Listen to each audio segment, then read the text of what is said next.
ఓం నమో భగవతే వాసుదేవాయ. కార్తీక మహాపురాణం 30వ అధ్యాయం.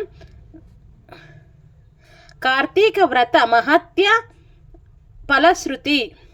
నైమిషారణ్య ఆశ్రమంలో శౌనకాది మహామునుల కందరకు సూత మహాముని తెలియజేసిన విష్ణు మహిమను, విష్ణు భక్తుల చరిత్రలను విని ఆనందించి 1000 నోళ్ల కొనియాడిరి.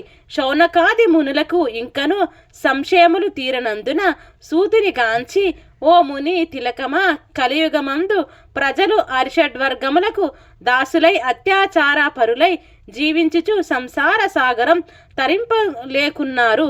అటువంటి వారు సులభముగా ఆచరించు తరుణోపాయమైన కల ధర్మములన్నిటిలో మోక్ష సాధకులను ఉపయోగించు ఉత్తమ ధర్మమేది?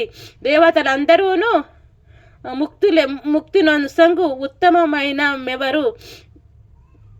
మానవుని ఆవరించి ఉన్న అజ్ఞానము రూపుమాపి పుణ్య ఫలమిచ్చు కార్యమేది?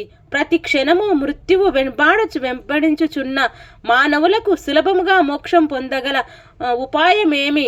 హరినామ స్మరణ సర్వదా చేయుచున్న మేము ఈ సంశయములతో నున్నాము కాన దీనిని వివరించి తెలియజేయమని కోరెను.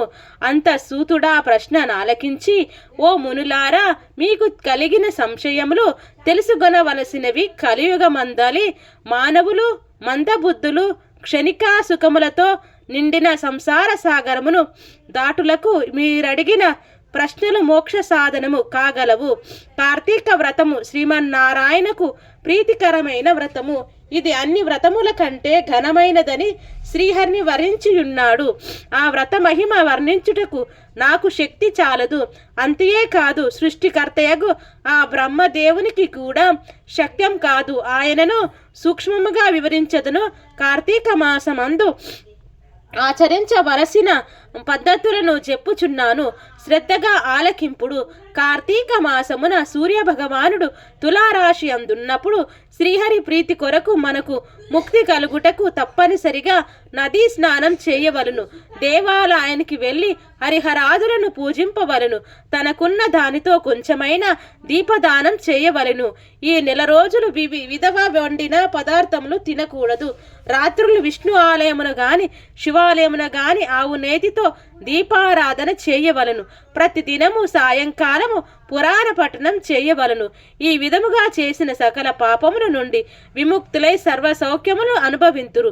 సూర్యుడు తులారాశి అందున్న నెల రోజులు ఈ విధముగా ఆచరించు వారు జీవన్ముక్తులగుదురు.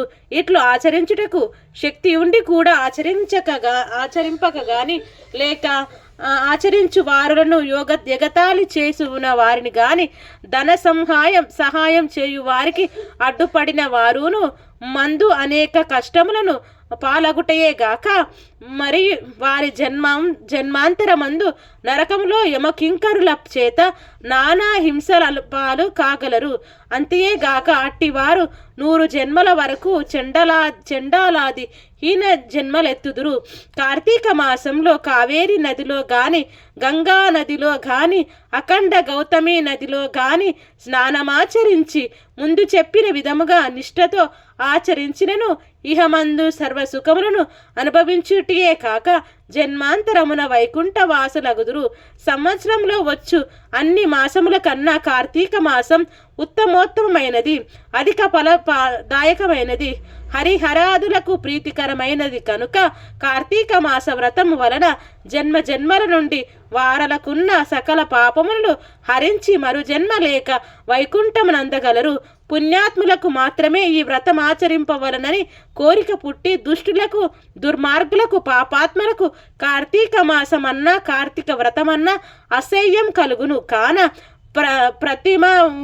ప్రతి మానవుడు ఈ పరమ సత్యమును గ్రహించి ఇటువంటి పుణ్యమును చేతులారా విడవక ఆచరింపవలను.